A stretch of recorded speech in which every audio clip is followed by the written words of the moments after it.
அனைவருக்கும் ஆர்சிசியின் வணக்கங்கள். இன்று நாம் 7ஆம் வகுப்பு அறிவியல் பாடத்திலிருந்து புத்தகம் முழுவதிலிருந்து முக்கிய வினாக்கள் பார்க்க போறோம். அதற்கு முன் நீங்க எங்க சேனலை சப்ஸ்கிரைப் பண்ணலன்னா மறக்காம சப்ஸ்கிரைப் பண்ணுங்க. வாங்க வீடியோக்குள்ள போலாம். இந்த வீடியோவை நீங்க கடைசி வரைக்கும் பார்த்தீங்கன்னா உங்களுக்கு ரொம்ப யூஸ்ஃபுல்லா இருக்கும். முதல் வினா, ஒளிச்செறிவின் எஸ்ஐ அலகு யாது? கேண்டிலா. ஒளிச்செறிவின் எஸ்ஐ அலகு கேண்டிலா. மின்னூட்டம் கணக்கிடும் முறை யாது? மின்னூட்டம் ஈக்குவல் மின்னோட்டம் இன்டு நேரம். திரவங்களின் பருமனை அளக்க பயன்படும் அலகு எவைன? Gallon, ounce, quart. திரவங்களின் பருமனை அளக்க பயன்படும் அலகுகள் எவைன? Gallon, ounce, quart. அடர்த்தியின் எஸ்ஐ அலகு யாது? Kilogram per metre cube. அடர்த்தியின் எஸ்ஐ அலகு கிலோகிராம் பர் மீட்டர் கியூப். ஒரு கேலன் என்பது 3785 மில்லி. ஒரு கேலன் என்பது 3785 மில்லி. ஒரு அவுன்ஸ் என்பது 30 மில்லி. ஒரு அவுன்ஸ் என்பது 30 மில்லி. ஒரு குவாட் என்பது 1 லிட்டர். ஒரு குவாட் என்பது 1 லிட்டர். ஒரு வானியல் அலகு என்பது என்ன? பூமிக்கும் சூரியனுக்கும் இடையே உள்ள சராசரி தொலைவுதான் ஒரு வானியல் அலகு ஆகும். கப்பல் மற்றும் விமானங்களின் வேகங்களை அளக்க பயன்படும் அலகு எதுனா? நாட். நாட் தான் கப்பல் மற்றும் விமானங்களின் வேகங்களை அளக்க பயன்படும் அலகு. பொதுவான வேகங்கள். ஆமையின் வேகம் 0.1 மீட்டர் பர் வினாடி. ஆமையின் வேகம் 0.1 மீட்டர் பர் வினாடி. மனிதர்களின் நடையின் வேகம் 1.4 மீட்டர் பர் வினாடி. மனிதர்களின் நடையின் வேகம் 1.4 மீட்டர் பர் வினாடி. விழும் மழைத்துளியின் வேகம் 9 - 10 மீட்டர் பர் வினாடி. ஓடும் பூனையின் வேகம் 14 மீட்டர் பர் வினாடி. சைக்கிளின் வேகம் 20 - 25 கிலோமீட்டர் பர் மணி. சிறுத்தையின் வேகம் 31 மீட்டர் பர் வினாடி. சிறுத்தையின் வேகம் 31 மீட்டர் பர் வினாடி. பயணிகள் விமானத்தின் வேகம் 180 மீட்டர் பர் வினாடி. பயணிகள் விமானத்தின் வேகம் 180 மீட்டர் பர் வினாடி. ராக்கெட்டின் வேகம் 5200 மீட்டர் பர் வினாடி. ராக்கெட்டோட வேகம் 5200 மீட்டர் பர் வினாடி. வயிற்றுப்போக்கு மருந்து எதுவா பயன்படுகிறதுன்னா பிஸ்மத். பிஸ்மத் தான் வயிற்றுப்போக்கு மருந்தாக பயன்படுகிறது. முதலில் தனிமம் என்ற வார்த்தையை பயன்படுத்திய விஞ்ஞானி யாருன்னா ராபர்ட் பாயில். முதலில் தனிமம் என்ற வார்த்தையை பயன்படுத்திய விஞ்ஞானி யாருன்னா ராபர்ட் பாயில். ஆய்வகங்களில் செயற்கையாக தயாரிக்கப்பட்ட தனிமங்கள் எத்தனைனா 24 தனிமங்கள். 24 தனிமங்கள் தான் ஆய்வகங்களில் செயற்கையாக தயாரிக்கப்பட்ட தனிமங்கள் ஆகும். மைக்கோபாக்டீரியம் டியூபர்குலோசிஸ் என்ற பாக்டீரியாவால் ஏற்படும் நோய் எதுனா காசு நோய். இதான் டிபின்னு சொல்லுவாங்க.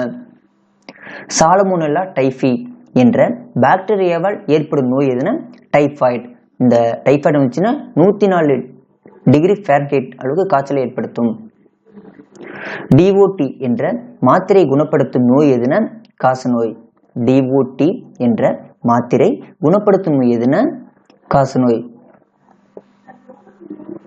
புவியின் பதிவு செய்யப்பட்ட மிக உயர் இயற்கை வெப்பநிலை எவ்வளவுன்னா 56 டிகிரி செல்சியஸ்ல.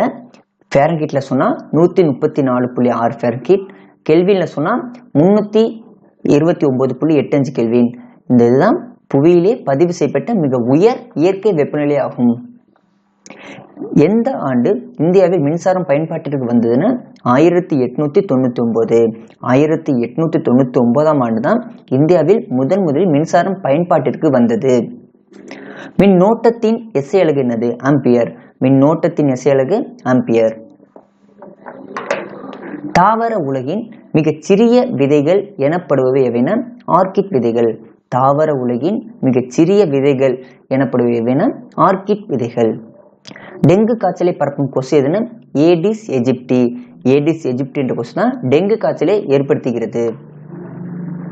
விப்ரியோ காலரே என்ற பாக்டீரியாவால் ஏற்படும் நோய் எதுனா காலரா. இந்த காலராங்கிறது ஒரு வகையான பாக்டீரியாவால் ஏற்படும் நோயாகும். வாண்டா தாவரத்தில் காணப்படும் எத்திசு காற்றின் ஈரப்பதத்தை உறிஞ்சி ஒளிச்சேர்க்கைக்கு உதவுன வெலமன் திசு. வாண்டா தாவரத்தில் காணப்படும் வெலமன் திசு தான் காற்றில் உள்ள ஈரப்பதத்தை உறிஞ்சி ஒளிச்சேர்க்கைக்கு பயன்படுத்துகிறது. நிமட்டோபோர்கள் எனப்படும் வேர் எதுன? அபினிசிய தாவரத்தின் சுவாசிக்கும் வேர்கள் தான் நிமட்டோபோர்கள். ஹான்ஸ் லிபர்சே என்பவரால் தொலைநோக்கி கண்டுபிடிக்கப்பட்டது. யாரால் தொலைநோக்கி கண்டுபிடிக்கப்பட்டதுன்னா ஹான்ஸ் லிபர்சே. முதலில் கண்டுபிடிக்கப்பட்ட செயற்கை இலை எதுனா நைலான். நைலான் தான் முதலில் கண்டுபிடிக்கப்பட்ட செயற்கை இலையாகும். முதல் நெகிழியினை உருவாக்கியவர் யார்? Edmund Alexander. முதல் நெகிழியினை உருவாக்கியவர் யாருன்னா எட்மண்ட் அலெக்சாண்டர். ஆஸ்பிரின் ஒரு ஆன்டிபைரட்டிக் ஆகும். ஆஸ்பிரின் ஒரு ஆன்டிபைரட்டிக் ஆகும். ஒளி என்பது ஒரு வகையான ஆற்றல். ஒளி என்பது ஒரு வகையான ஆற்றல் ஆகும். இஸ்ரோ ஒரு ஏவுகணை வாகனத்தில் 104 துணை கோளை விண்ணில் செலுத்திய ஆண்டு எதுனா 2017 பிப்ரவரி 15 அன்று தான் ஒரே ஏவுகணையில 104 துணை கோளை விண்ணில் செலுத்தியது. ஒளியாண்டு என்றால் என்ன? ஒளியாண்டு என்பது ஒளியானது ஒரு வருடத்தில் கடந்த தூரம் ஒளியாண்டு எனப்படும். இதோட மதிப்பு என்னன்னா 9.4607 × 10⁻12 கிலோமீட்டர். ஒளியாண்டின் மதிப்பு 9.4607 × 10⁻12 கிலோமீட்டர் ஆகும். மூலச்செல்களின் சிறப்பு என்ன? மூலச்செல்னா ஸ்டெம் செல். கருவில் இருந்து பெறப்படும் மூலச்செல்கள் உடலில் உள்ள எந்த ஒரு செல்லாகவும் மாறக்கூடியது. உதாரணமாக இரத்த செல்லாகவும், நரம்பு செல்லாகவும், தசை செல்லாகவும், சுரப்பி செல்லாகவும் என பல்வேறு செல்லாக மாறக்கூடியது தான் இந்த மூலச்செல்கள். மனிதர்களின் சராசரி உடல் வெப்பநிலை எவ்வளவுனா 37 டிகிரி செல்சியஸ் அல்லது 98 டிகிரி ஃபாரன்ஹீட் அல்லது 310 கெல்வின்ல சொல்லலாம். மனிதரோட சராசரி உடல் வெப்பநிலை டிகிரி செல்சியஸ்ல சொன்னா 37 டிகிரி செல்சியஸ், ஃபாரன்ஹீட்ல சொன்னா 98.6 ஃபாரன்ஹீட், கெல்வின்ல சொன்னா 310.15 கெல்வின். மருத்துவ வெப்பநிலை மானின் அளவீடு அதுனா டிகிரி செல்சியஸ்ல 35 முதல் 42 வரை தான் இருக்கும். அதே ஃபாரன்ஹீட்ல சொன்னா 94 ஃபாரன்ஹீட் முதல் 108 ஃபாரன்ஹீட் வரைக்கும் தான் அந்த மருத்துவ வெப்பநிலை மானின் அளவீடு இருக்கும். வெப்பநிலையின் எஸ்ஐ அலகு யாது? கெல்வின். வெப்பநிலையின் எஸ்ஐ அலகு கெல்வின். நெகிழி பைகள் சிதைவடைய ஆகும் ஆண்டுகள் எத்தனை? 500 ஆண்டுகள். நெகிழி பைகள் சிதைவடைய ஆகும் ஆண்டுகள் 500. ஒரு தலைமுறை என்பது எத்தனை வருடம்? 30 ஆண்டுகள். ஒரு தலைமுறை என்பது 30 ஆண்டுகள். ஒட்டாத சமையற்கலன் தயாரிக்க பயன்படும் வேதிப்பொருள் எதுன்னு டெஃப்லான். ஒட்டாத சமையற்கலன் தயாரிக்கப்படும் வேதிப்பொருள் எதுன்னு கேட்டாங்கன்னா டெஃப்லான். மின்தடையின் எஸ்ஐ அலகு ஓம். சிம் கார்டு, ஏடிஎம் கார்டுகள் எந்த குறைக்கடத்தியால் ஆக்கப்பட்டவை? சிலிக்கான் மற்றும் ஜெர்மானியம். சிலிக்கான் மற்றும் ஜெர்மானியத்தினால்தான் சிம் கார்டு மற்றும் ஏடிஎம் கார்டுகள் தயாரிக்கப்பட்டவை. இயற்கை மற்றும் சோதனை தத்துவம் என்ற நூலின் ஆசிரியர் யார்? Richard Parker. இயற்கை மற்றும் சோதனை தத்துவம் என்ற நூலின் ஆசிரியர் யாருன்னு ரிச்சர்ட் பார்க்கர். ஆவியாதல் திரவத்தின் எப்பகுதியில் நடைபெறும்? திரவத்தின் புறப்பரப்பில் மட்டுமே ஆவியாதல் நடைபெறும். ரேபிஸ் என்ற வெறிநாய்க்கடிக்கு மருந்து கண்டுபிடித்தவர் யார்? Louis Pasteur. Louis Pasteur French வேதியியலாளர். திண்மம் திரவம் கலவையில் கரைந்த நிலையில் உள்ள திண்மங்களை பிரித்தெடுக்க பயன்படும் நுட்பம் எதுனா ஆவியாதல். ஒரு திண்ம பொருள் இருக்கு, ஒரு திரவ பொருள் இருக்கு. ரெண்டு சேர்ந்த கலவையில கரைந்த நிலையில் உள்ள திண்ம பொருளை மட்டும் பிரித்தெடுக்க பயன்படும் நுட்பம் எதுன்னு கேட்டாங்கன்னா ஆவியாதல். உயிரினங்களின் அடிப்படை அலகு யாது? செல். தற்கொலை பை என அழைக்கப்படுவதுனா லைசோசோம். தற்கொலை பை என அழைக்கப்படுவதுனா லைசோசோம். கொழுப்புகள், ஸ்டெராய்டுகள் ஆகியவற்றை தயாரிப்பிலும் கடத்துதலிலும் பங்கு கொள்வது எதுன்னா எண்டோபிளாச வலைப்பின்னல். எண்டோபிளாச வலைப்பின்னல் தான் கொழுப்புகள், ஸ்டெராய்டுகள் ஆகியவற்றை தயாரிப்பிலும் கடத்துதலிலும் பங்கு கொள்கிறது. சென்ட்ரியோல் காணப்படும் செல் வகை எதுனா விலங்கு செல். விலங்கு செல்ல தான் சென்ட்ரியோல் காணப்படும். அனைத்து உயிரினங்களையும் தாவரங்கள் அல்லது விலங்குகள் என பிரித்தவர் யாருன்னு அரிஸ்டாட்டில். அனைத்து உயிரினங்களையும் தாவரங்கள் அல்லது விலங்குகள் என பிரித்தவர் அரிஸ்டாட்டில். ஐந்துலக வகைப்பாட்டின் தந்தை யாருன்னா ஆர்ஹெச் விக்டேக்கர். ஐந்துலக வகைப்பாட்டின் தந்தை யாருன்னா ஆர்ஹெச் விக்டேக்கர். இதை எந்த ஆண்டு வகைப்படுத்தினார்னா 1969 ஆண்டு தான் வகைப்படுத்தினார். இரண்டு சொல் பெயரிடுதலை அறிமுகப்படுத்தியவர் யாருன்னா காஸ்பர் பாகின். அதான் இரு சொல் பெயரிடும் முறையை அறிமுகப்படுத்தியவர் யாருன்னா காஸ்பர் பாகின். அதே இரண்டு சொல் பெயரிடுதலை செயல்படுத்தியவர் யாருன்னு கேட்டாங்கன்னா கரோலஸ் லின்னேயஸ். இரு சொல் பெயரிடும் முறையை செயல்படுத்தியவர் யாருன்னா கரோலஸ் லின்னேயஸ். நவீன வகைப்பாட்டியலின் தந்தை யார்? Carolus Linnaeus. நவீன வகைப்பாட்டியலின் தந்தை கரோலஸ் லின்னேயஸ். அறை வெப்பநிலையில் திரவமாக உள்ள உலோகம் எதுனா பாதரசம். பாதரசம் அறை வெப்பநிலையில திரவமாக தான் இருக்கும். கருவுற்ற சூழ் என்னவாக மாறுகிறது? விதையாக மாறுகிறது. கருவுற்ற சூழ் விதையாக மாறுகிறது. கருவுற்ற சூழ் உரை விதை உரையாக மாறுகிறது. கருவுற்ற சூலகம் என்னவாக மாறுகிறதுனா பழமாக மாறுகிறது. கருவுற்ற சூலகம் என்னவாக மாறுகிறதுனா பழமாக மாறுகிறது. சக்கர் வகை தாவரத்திற்கு எடுத்துக்காட்டு தருக. கிரைசாந்திமம். சக்கர் வகை தாவரத்திற்கு எடுத்துக்காட்டுனா கிரைசாந்திமம். புறாவின் இருசொல் பெயர் என்ன? Columba Livia. புறாவோட இருசொல் பெயர் என்னன்னா கொலம்பா லிவியா. முன்னர் செய்த செயலை நீக்கும் குறுக்குவழி சுற்று எதுனா கண்ட்ரோல் பிளஸ் இசட். செல்லின் ஆற்றல் மையம் எதுனா மைட்டோகாண்ட்ரியா. செல்லின் ஆற்றல் மையம் எதுனா மைட்டோகாண்ட்ரியா. முதுகுத்தண்டில் ஏற்படும் காயத்தை குணப்படுத்த பயன்படும் சிகிச்சை முறை எதுனா மூலச்செல் சிகிச்சை முறை. மூலச்செல் சிகிச்சை முறையில முதுகுத்தண்டில் ஏற்படும் காயத்தை குணப்படுத்த பயன்படும் சிகிச்சை ஆகும். இருவாழ்விகள் எவ்வகை இரத்த விலங்குகள் ஆகும்? குளிரத்த விலங்குகள். இருவாழ்விகள் குளிரத்த விலங்குகள் ஆகும். பாலூட்டிகள் மற்றும் பறவைகள் எவ்வகை இரத்த விலங்குகள்? வெப்ப இரத்த விலங்குகள். பாலூட்டிகளும் பறவைகளும் வெப்ப இரத்த விலங்குகள் ஆகும். இயற்கை ஆன்டிசெப்டிக் எவை? பூண்டு, மஞ்சள், சோற்று கற்றாழை, வெங்காயம், முள்ளங்கி இவை அனைத்தும் இயற்கை ஆன்டிசெப்டிக்கள் ஆகும்.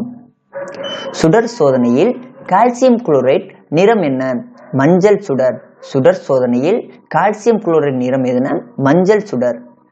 சுடர் சோதனையில் ஸ்ட்ரான்சியம் குளோரைட் நிறம் என்னன்னா சிவப்பு சுடர். சுடர் சோதனையில் டிரான்சியம் குளோரைட் நிறம் என்னன்னு கேட்டாங்கன்னா சிவப்பு சுடர்.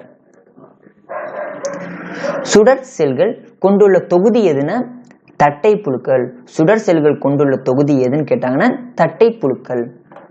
கூம்பு தாவரம் எனப்படுபவைனா ஜிம்னோஸ்பம்கள். எடுத்துக்காட்டு பைனசைகஸ். இந்த பைனசைகஸ் எடுத்துக்காட்டு ஜிம்னோஸ்பம் வகையை சேர்ந்தது. உலகின் முதல் ஆன்டிபயோட்டிக் மருந்து எதுனா பென்சிலின். உலகின் முதல் ஆன்டிபயோட்டிக் மருந்து எதுனா பென்சிலின். பென்சிலின் மருந்து எந்த வகை பூஞ்சையிலிருந்து கண்டறியப்பட்டதுன்னா பென்சிலியம் நொட்டேட்டம் என்ற பூஞ்சையிலிருந்து பென்சிலின் மருந்து கண்டுபிடிக்கப்பட்டது. மருந்துகளின் ராணி எது? பென்சிலின். மருந்துகளின் ராணி பென்சிலின். சாலமோனெல்லோசிஸ் நோய் கோழிகளுக்கு பாக்டீரியாவால் உண்டாகிறது. சாலமோனெல்லோசிஸ் நோய் கோழிகளுக்கு பாக்டீரியாவால் உண்டாகிறது. அஸ்பர்ஜில்லஸ் நோய் கோழிகளுக்கு பூஞ்சையால் உண்டாகிறது. அஸ்பர்ஜில்லஸ் நோய் கோழிகளுக்கு பூஞ்சையால் உண்டாகிறது.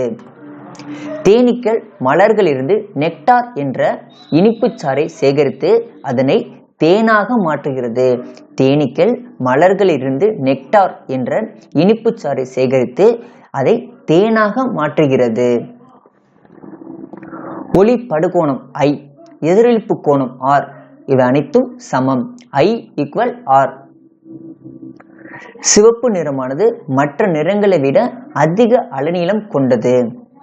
சிவப்பு நிறம் காற்றில் அதிக தொலைவு பயணம் செய்யும். ஹைட்ரஜனோட கலோரிஃபிக் மதிப்பு என்னன்னா 1,50,000 கிலோ ஜூல் பர் கேஜி. ஹைட்ரஜனின் கலோரிபிக் மதிப்பு என்னன்னு கேட்டாங்கன்னா 1,50,000 கிலோ ஜூல் பர் கேஜி. மீத்தேனின் கலோரிபிக் மதிப்பு என்னன்னா 50,000 கிலோ ஜூல் பர் கேஜி. மீத்தேனின் கலோரிபிக் மதிப்பு என்னன்னா 50,000 கிலோ ஜூல் பர் கேஜி. பட்டு உற்பத்தியில் உலகிலேயே இரண்டாவது இடம் எந்த நாடுன்னா இந்தியா. பட்டு உற்பத்தியில் உலகிலேயே இரண்டாவது இடம் எந்த நாடுன்னா இந்தியா. பட்டு பூச்சிகளை வளர்ப்பதும் பட்டு இலைகளை உருவாக்குவதும் எவ்வாறு அழைக்கப்படுகிறதுனா செரிகல்ச்சர். இந்த செரிகல்ச்சர்னா என்னன்னா பட்டு பூச்சிகளை வளர்ப்பதும் பட்டு இலைகளை உருவாக்குவதும் ஆகும். அமைதிப்பட்டு அதாவது அகிம்சை பட்டுவை கண்டறிந்தவர் யாருன்னா குசுமா ராஜையா. எந்த ஆண்டு கண்டுபிடித்தார்னா 1992. அமைதிப்பட்டு அகிம்சை பட்டு அதாவது அகிம்சை பட்டு கண்டறிந்தவர் யாருன்னா குசுமா ராஜையா. எந்த ஆண்டுனா 1992. ஒரு உரையை நகலெடுக்க அதாவது காப்பி பண்ண எந்த குறுக்கு வழி விசையை பயன்படுத்துவோம்னா Ctrl+C. அதே உரைய ஒட்ட குறுக்கு வழி விசை என்னன்னு Ctrl+V. சூரியனுக்கும் சந்திரனுக்கும் இடையே புவியானது இருக்கும் போது எது உருவாகுதுன்னா சந்திர கிரகணம் உருவாகும். சூரியனுக்கும் சந்திரனுக்கும் இடையே புவியானது இருக்கும் போது சந்திர கிரகணம் உருவாகும். வாகனங்களின் பின்புறம் ஏன் சிவப்பு நிற விளக்குகள் பொருத்தப்பட்டுள்ளன? சிவப்பு நிறம் குறைவான அளவில் காற்றினால் சிதறடிக்கப்படுகின்றன. அதிக அலைநீளம் கொண்டது, அதிக தொலைவு பயணம் செய்யும் இந்த சிவப்பு நிறம். ஸோ அதனால தான் வாகனங்கள பின்புறம் சிவப்பு நிற விளக்குகள் பொருத்தப்பட்டுள்ளன. ஊசித்துளை கேமராவில் தோன்றும் பிம்பம் எத்தகையானது? மெய்பிம்பம். ஊசித்துளை கேமராவில் தோன்றும் பிம்பம் எத்தகையானது? மெய்பிம்பம். தொலைநோக்கியை கண்டறிந்தவர் யார்? ஹான்ஸ் லிபர்ஷே. தொலைநோக்கியை கண்டறிந்தவர் யாருன்னா ஹான்ஸ் லிபர்ஷே.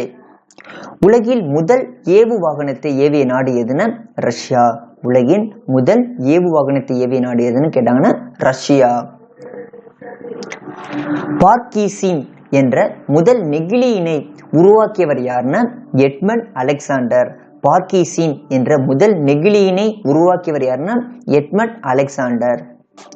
PLA என்பதன் விரிவை கூறுக. Poly lactic acid. PLA என்ற விரிவு பாலி லாக்டிக் ஆசிட்.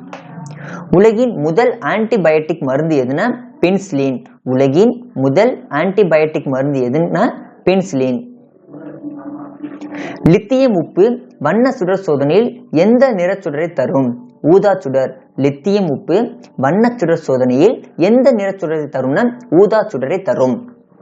மரபு மின்னோட்டம் எலக்ட்ரானின் ஓட்டத்திற்கு எதிர் திசையில் அமையும்.